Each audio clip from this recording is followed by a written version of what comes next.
तो दोस्तों, मैजिक यानी जादू के ऊपर आज तक हजारों मूवीज बन चुकी है, लेकिन कोई भी फिल्म हैरी पॉटर सीरीज की बराबरी नहीं कर सकती। इस मूवी में एक बिल्कुल ही अलग दुनिया दिखाई गई है, जहां जादुई शक्ति वाले इंसानों के साथ साथ कई तरह के प्राणी, भूत और राक्षस मौजूद है। इस सब के बीच यहाँ एक आम बच्चे के सबसे महान जादूगर बनने और एक बुरे जादूगर को हराने की कहानी देखने को मिलती है। लेकिन ये स्टोरी बहुत बड़ी और काफ़ी कंफ्यूजिंग है, इसीलिए आज मैं हैरी पॉटर मूवी के पहले पार्ट द फिलोसोफर स्टोन, जिसे सॉर्सरर स्टोन भी कहा जाता है, उसे शॉर्ट में एक्सप्लेन करूंगा। तो आइए देखते हैं।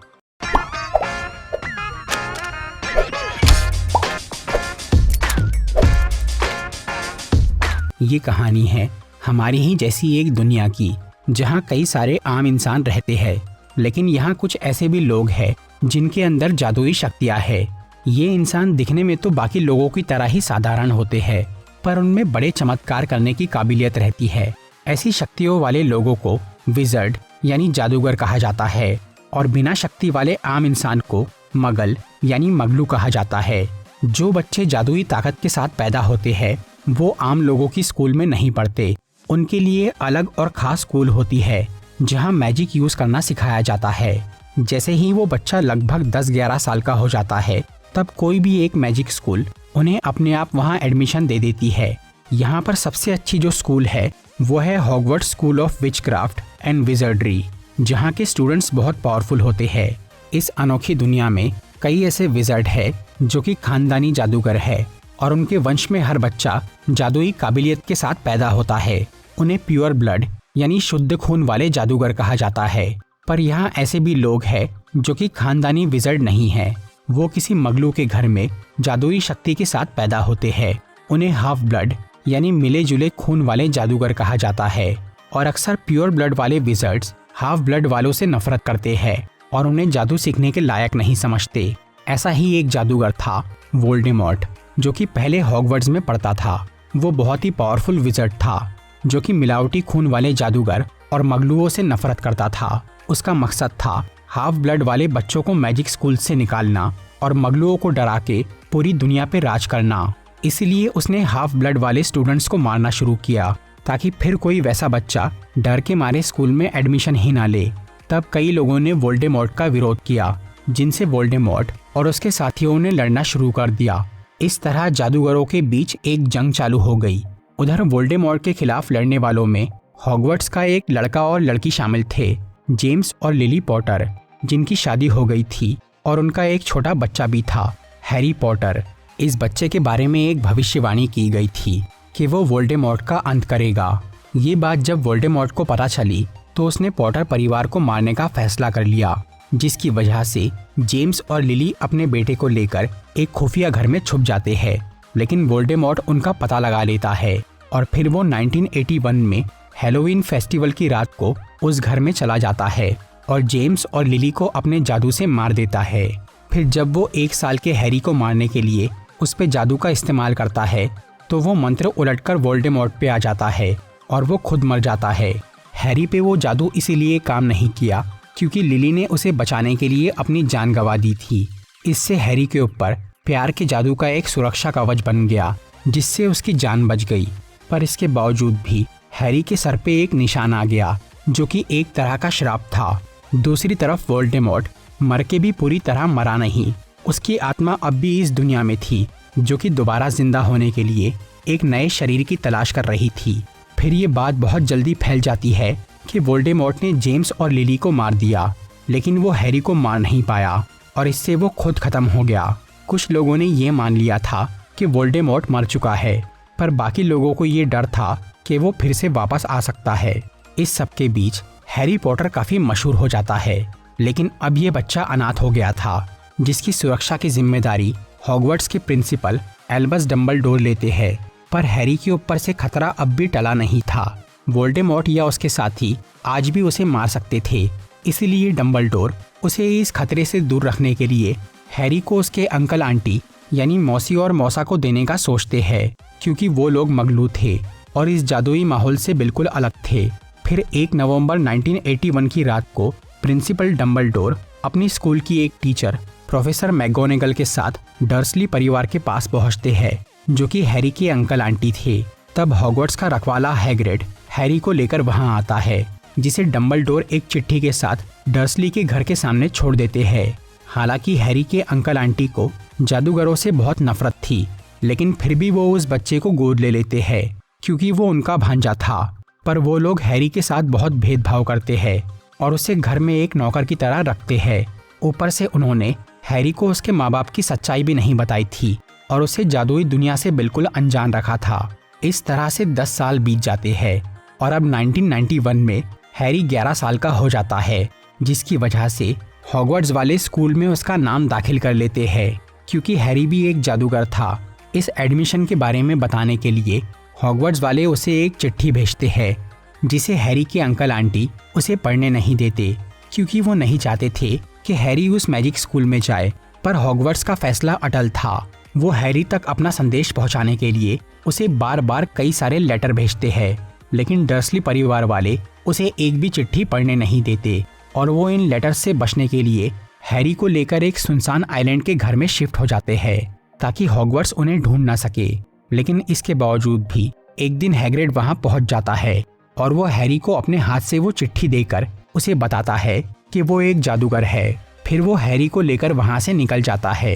इसके बाद हैग्रिड और हैरी स्कूल की खरीदी करने के लिए एक जादुई गली में जाते हैं, पर वो सामान लेने के लिए हैरी के पास पैसे नहीं थे।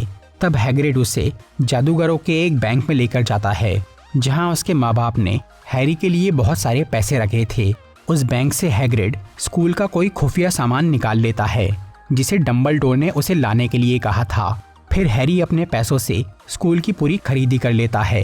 रास्ते में उसे कई लोग मिलते हैं जो कि हैरी को बहुत इज्जत देते हैं। इससे वो काफी हैरान हो जाता है और इस बारे में हैग्रिड से पूछता है। तब हैग्रिड उसके माँ बाप और वोल्डेमॉर्ट के बारे में सब बताता है, और क्योंकि हैरी ही एक ऐसा इंसान था जो कि वोल्डेमॉर्ट के वार से जिंदा बचा था, इसीलिए वो बहुत मशहूर हो गया था। इसके बाद हैग्रिड हैरी को एक जादुई स्टेशन पे छोड़ देता है, जहां से एक ट्रेन सभी बच्चों को हॉगवर्ट्स ले जाने वाली थी।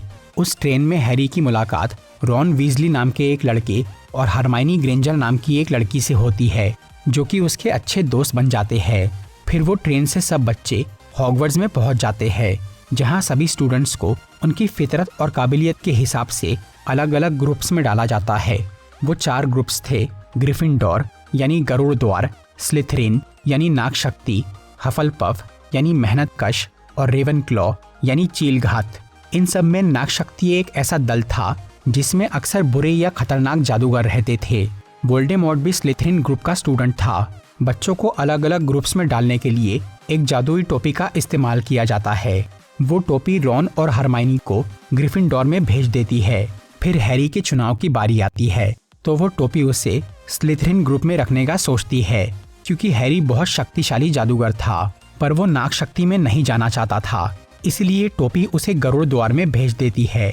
इसके बाद हैरी उस स्कूल में जादू सीखना शुरू करता है और वो बाकी बच्चों से पहले हवाई झाड़ू को अच्छी तरह इस्तेमाल करना सीख जाता है, जिसकी वजह से हैरी को क्विडिच नाम के एक गेम में शामिल कर लिया जाता है, जिसमें वो अकेला सबसे कम उम्र का खिलाड़ी था। फिर एक दिन हैरी को एक न्यूज़पेपर से पता चलता है कि जादूगरों के बैंक में चोरी हुई है, लेकिन चोर जिस सामान को चुराना चाहता था उसे हैग्रिड ने हैरी के साथ पहले ही वहां से निकाल लिया था, और वो चीज अब स्कूल की तीसरी मंजिल पे रखी थी, जहां बच्चों का जाना मना था। पर एक दिन हैरी, रॉन और हरमाइनी गलती से उस जगह पे चले जाते हैं। वहां पर एक 3 सर वाला बड़ा कुत्ता बैठा था, जो कि एक खुफिया रास्ते की रक्षा कर रहा था। उसे देखकर हैरी ये अंदाजा लगाता है कि वो कुत्ता उसी चीज की रक्षा कर रहा है जिसे हैग्रिड ने बैंक से निकाला था। फिर एक रात स्कूल में एक मॉन्स्टर जेल से आजाद हो जाता है और वो वहां तबाही मचाने लगता है। उस वक्त हरमाइनी वहीं मौजूद थी, इसलिए हैरी और रॉन वहां जाकर उस मॉन्स्टर को अपने जादू से हराते हैं और हरमाइनी को बचा लेते हैं। इसके बाद हैरी अपने स्कूल के एक टीचर प्रोफेसर सेवरस स्नेप पे शक करने लगता है कि उसी ने वो मॉन्स्टर को आजाद किया था ताकि वो सबका ध्यान भटकाकर तीसरी मंजिल पे जा सके और वो खास चीज चुरा सके। पर स्नेप वो चोरी नहीं कर पाया क्योंकि वहाँ वो कुत्ता मौजूद था। फिर एक दिन स्कूल में क्विडिच का मैच होता है, जिसमें अचानक हैरी की हवाई झाड़ू गड़बड़ करने लग जाती है। उस वक्त प्रोफेसर स्नेप कोई जादुई मंत्र पढ़ रहा था, जिससे हरमाइनी को लगता है कि उसी ने झाड़ू पे जादू किया है और वो हैरी को मारना चाहता है। इसलिए हरमाइनी वहां जाकर स्नेप के कपड़ों में आग लगा देती है, जिससे उसका ध्यान भटक जाता है और हैरी की झाड़ू ठीक हो जाती है। फिर वो उस मैच को जीत लेता है। इसके बाद हैरी, रॉन और हरमाइनी हैग्रिड से जाकर मिलते हैं और उसे बोलते हैं कि स्नेप उस चीज को चुराना चाहता है जिसकी रक्षा वो कुत्ता कर रहा है। लेकिन हैग्रिड उस बात पे विश्वास नहीं करता और वो इन तीनों को बोलता है कि वो इस सब से दूर रहे, क्योंकि ये डंबलडोर और निकोलस फ्लैमेल का निजी मामला है। तब रॉन, हैरी और हरमाइनी निकोलस फ्लैमेल कौन है ये जानने में लग जाते हैं। इसी बीच क्रिसमस का दिन आता है और कोई अनजान इंसान हैरी को एक गिफ्ट भेजता है, जिसके अंदर एक इनविजिबल क्लोक यानी अदृश्य करने वाला चोगा था। वो इनविजिबल क्लोक असल में हैरी के पिता का था, जो कि बाद में डंबलडोर के पास चला गया था और अब उन्होंने उसे हैरी को दे दिया। हैरी उस अदृश्य चोगे की मदद से रात के वक्त लाइब्रेरी में जाता है और वहां उस किताब की तलाश करता है जिसमें निकोलस फ्लैमेल की जानकारी हो, पर वो उसे ढूंढ नहीं पाता। बाद में हरमाइनी को एक किताब मिलती है जिसमें निकोलस फ्लैमेल के बारे में लिखा था। वो आदमी एक अल्केमिस्ट यानी रसायन शास्त्री था। निकोलस पहले डंबलडोर का पार्टनर था और उसने फिलोसोफर स्टोन यानी पारस पत्थर बनाया था, एक ऐसा पत्थर जिससे किसी भी धातु को सोने में बदल सकते हैं और उससे जीवन का अमृत भी बनता है, जिसे पीकर निकोलस फ्लैमेल अब तक जिंदा था और उसकी उम्र 650 साल थी। फिलहाल निकोलस को ये लग रहा था कि कोई उनके पारस पत्थर को चुराना चाहता है, इसीलिए उसने उसे डंबलडोर के पास भेज दिया। हैरी, रॉन और हरमाइनी को जब निकोलस फ्लैमेल और उस पारस पत्थर के बारे में पता चलता है तो वो ये समझ जाते हैं कि हॉगवर्ट्स में वो 3 सर वाला कुत्ता उसी पत्थर की रक्षा कर रहा है और उन्हें ये डाउट था कि प्रोफेसर स्नेप ही वो इंसान है जो उसे चुराना चाहता है। इसीलिए वो तीनों एक रात हैग्रिड के घर जाकर उसे ये बात बताते हैं, लेकिन हैग्रिड उन्हें बोलता है कि स्नेप उस पत्थर को चुराना नहीं बल्कि बचाना चाहता है, पर वो ये बात नहीं मानते। तभी अचानक मैलफॉय नाम का एक लड़का उन तीनों को हैग्रिड के घर में देख लेता है और वो प्रोफेसर मैगोनेगल को उनकी शिकायत कर देता है कि वो रात के वक्त स्कूल के बाहर घूम रहे हैं। तब मैगोनेगल रॉन, हैरी, हरमाइनी और मैलफॉय पे गुस्सा होती है, क्योंकि वो चारों रात को बाहर घूम रहे थे और वो उन सबको हैग्रिड के साथ जंगल में जाने की सजा देती है। वहाँ हैग्रिड को कुछ काम था, इसीलिए वो इन चारों को अपने साथ लेकर चला जाता है। असल में उस जंगल में पिछले कुछ दिनों से यूनिकॉर्न नाम के जानवर मर रहे थे। यूनिकॉर्न एक बहुत ही अनोखा घोड़ा होता है जिसके अंदर कुछ शक्तियाँ होती है। हैग्रिड वहाँ ये पता करने आया था कि यूनिकॉर्न को कौन और क्यों मार रहा है। तभी उन्हें रास्ते में यूनिकॉर्न का थोड़ा खून मिलता है, जिसे देखकर हैग्रिड सोचता है कि वहाँ आसपास ही कोई यूनिकॉर्न घायल पड़ा होगा। इसीलिए वो सब लोग उसे ढूंढने लगते हैं।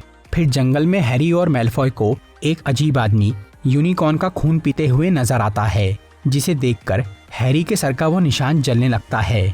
तब अचानक वो आदमी हैरी के पास आकर उसे मारने की कोशिश करता है, लेकिन तभी फिरेंज नाम का एक प्राणी जो कि आधा इंसान और आधा जानवर था और वो हैग्रिड का दोस्त था, वो वहां आकर हैरी को बचा लेता है और उस अजीब आदमी को वहां से भगा देता है। फिर फिरेंज हैरी को बताता है कि यूनिकॉर्न का खून पीने से मरता हुआ इंसान भी जिंदा हो सकता है, पर उससे सिर्फ आधा जीवन मिलता है, वो भी श्रापित। इससे हैरी ये समझ जाता है कि यूनिकॉर्न का खून पीने वाला वो आदमी असल में वोल्डेमॉर्ट है। इसलिए उसके सामने आते ही हैरी के सर का वो निशान जल रहा था। इसके बाद हैरी, रॉन और हरमाइनी से मिलके उन्हें वोल्डेमॉर्ट के बारे में बताता है और वो ये गैस करता है कि यूनिकॉर्न का खून पीने से वोल्डेमॉर्ट जिंदा तो हो गया, पर वो अब भी काफी कमजोर है और वो पूरी तरह ठीक होने के लिए पारस पत्थर हासिल करना चाहता है ताकि वो उसका अमृत पीकर शक्तिशाली बन सके। हैरी, रॉन और हरमाइनी को लग रहा था कि स्नेप को वो पत्थर खुद के लिए नहीं बल्कि वोल्डेमॉर्ट के लिए चाहिए। इसके बाद उन तीनों को हैग्रिड से उस 3 सर वाले कुत्ते की कमजोरी पता चल जाती है कि उसे म्यूजिक सुनाकर सुलाया जा सकता है, और ये बात हैग्रिड ने गलती से एक नकाबपोश आदमी को भी बता दी थी। इसलिए रॉन, हरमाइनी और हैरी को लगता है कि वो नकाब वाला आदमी जरूर प्रोफेसर स्नेप होगा, जो कि उस कुत्ते को रास्ते से हटाकर पारस पत्थर चुराना चाहता है। वो ये बात डंबलडोर को बताने की कोशिश करते हैं, लेकिन प्रिंसिपल अभी स्कूल में नहीं थे। तब वो तीनों खुद उस पत्थर को ढूंढने का फैसला करते हैं ताकि वो गलत हाथों में जाने से बच जाए। फिर वो उसी रात तीसरी मंजिल पे जाते हैं, लेकिन वहाँ पहले से ही किसी ने म्यूजिक बजाकर उस कुत्ते को सुला दिया था और उस दरवाजे के अंदर चला गया था। तब हैरी, रॉन और हरमाइनी भी उस जगह पे चले जाते हैं। वहाँ आगे कई तरह की रुकावटें थी। सबसे पहले वहाँ एक खतरनाक जंगली पौधा उन तीनों को पकड़ लेता है, जिसे हरमाइनी अपने जादू से हरा देती है। उसके आगे एक ताले को खोलने के लिए बहुत सारी उड़ती हुई चाबी में से एक सही चाबी को चुनना था। तब हैरी अपनी उड़ने की काबिलियत इस्तेमाल करके असली चाबी को पकड़ लेता है। आखिर में वहाँ एक बड़ा सा चेस गेम मौजूद था, जिसमें खुद एक प्यादा बन के उस खेल को जीतना था। तब रॉन अपने शतरंज खेलने के टैलेंट से उस गेम को जीत लेता है, लेकिन इस चक्कर में वो घायल हो जाता है। फिर हरमाइनी वहाँ रॉन का ध्यान रखने के लिए रुकती है और हैरी अकेला आगे बढ़ता है। आखिरी कमरे में उसे अपने स्कूल का एक टीचर प्रोफेसर क्विरिल वहाँ मिलता है, जो कि हैरी को बोलता है कि पारस पत्थर स्नेप को नहीं बल्कि उसे चाहिए था, और स्नेप तो असल में हैरी और उस पत्थर को बचाना चाहता था। क्विरिल को वो पत्थर वोल्डेमॉर्ट के लिए चाहिए था, जो कि उसके शरीर में घुस के रह रहा था। कुछ टाइम पहले प्रोफेसर क्विरिल जब एक जंगल में गया था, तब वोल्डेमॉर्ट की भटकती हुई आत्मा ने उसके शरीर पे कब्जा कर लिया और वो यूनिकॉर्न का खून पीकर जीने लगा। लेकिन उसे पूरी ताकत के साथ जिंदा रहने के लिए उस पत्थर के अमृत की जरूरत थी। इसीलिए उसने क्विरिल की मदद से पहले बैंक में चोरी की, लेकिन वहाँ उसे वो पत्थर नहीं मिला। जिसके बाद वो उसे हॉगवर्ट्स में ढूंढने लगा, और हैरानी की बात ये थी कि इस तीसरी मंजिल के आखिरी कमरे में भी उसे वो पत्थर नहीं मिला। उस जगह पे एक जादुई आईना रखा था। वो आईने के जरिए वोल्डेमॉर्ट और हैरी को पता चलता है कि वो पत्थर उसकी जेब में है। ऐसा इसीलिए हुआ था क्योंकि डंबलडोर ने उस पारस पत्थर को सुरक्षित रखने के लिए उस पे एक जादुई मंत्र डाला था, जिससे वो सिर्फ उसी को मिल सकता था जो उसे ढूंढना चाहता है, ना कि इस्तेमाल करना। और क्योंकि हैरी बिना कोई फायदे के सिर्फ उसे ढूंढ रहा था, इसीलिए वो पारस उसे मिल गया। वोल्डेमॉर्ट को जब ये दिखता है कि वो पत्थर हैरी के पास है, तो वो उसे लेने के लिए हैरी को झूठा लालच देता है कि वो पारस के बदले में उसके माँ बाप को जिंदा कर देगा। लेकिन हैरी उसकी बातों में नहीं आता। तब प्रोफेसर क्विरिल हैरी पे हमला करके उससे वो पत्थर छीनने की कोशिश करता है। फिर जब हैरी क्विरिल को छूता है तो इससे उसका शरीर जलने लगता है। तब हैरी उसे अच्छी तरह हाथ लगाकर मार देता है। इससे क्विरिल मिट्टी का ढेर बन जाता है, जिसका कारण ये था कि हैरी के शरीर पे अब भी उसकी माँ के प्यार का रक्षा कवच था, जिसे कोई बुरी ताकत छू नहीं सकती थी। इसीलिए क्विरिल उसे सह नहीं पाया और उसका शरीर तबाह हो गया। तब वोल्डेमॉर्ट की आत्मा उससे बाहर आ जाती है और वो हैरी को बेहोश करते हुए वहाँ से भाग जाती है। इसके बाद हैरी को हॉस्पिटल में एडमिट किया जाता है, जहाँ डंबलडोर आकर उससे मिलते हैं और बताते हैं कि अब उस पत्थर को नष्ट कर दिया गया है ताकि कोई उसका गलत इस्तेमाल ना कर सके। फिर वो बोलते हैं कि फिलहाल तो वोल्डेमॉर्ट जा चुका है, लेकिन वो फिर कोई दूसरे तरीके से वापस आ सकता है।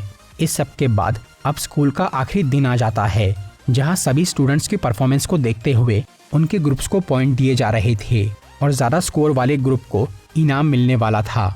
उस कंपटीशन में स्लिथरिन यानी नाग शक्ति को सबसे ज़्यादा पॉइंट मिलते हैं, पर आखिर में डंबलडोर हैरी और उसके दोस्तों की बहादुरी की वजह से उन्हें एक्स्ट्रा पॉइंट देते हैं, जिससे ग्रिफिंडोर यानी गरुड़ द्वार जीत जाता है।